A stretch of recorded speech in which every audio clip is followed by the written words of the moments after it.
ଅପେକ୍ଷା କରିଥିବ। ମାଲୋ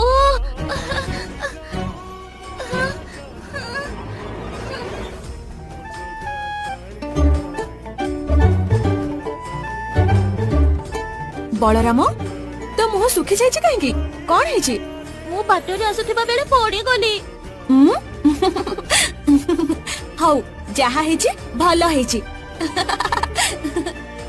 ଜଗା ଏ କଣ? ମୁଁ ପଡିଗଲି ଆଉ ତୁ ଭଲ ହେଇଛି କହି ହସୁଛୁ? अरे बलराम सांग मो कथा टिके सुनु। मु भलो हेछि एइथि पई कहिली तू पड़ी के आसिला बेले बाटरे गोटे बड़ डाळ पडिथिबारे देखिछु कि? ହଁ ଦେଖିଛି। तू जदि सेइथि पड़ी के अटकी न थांतु ताहले सेई बड़ डाळटी तो ऊपरे पड़ी थांता।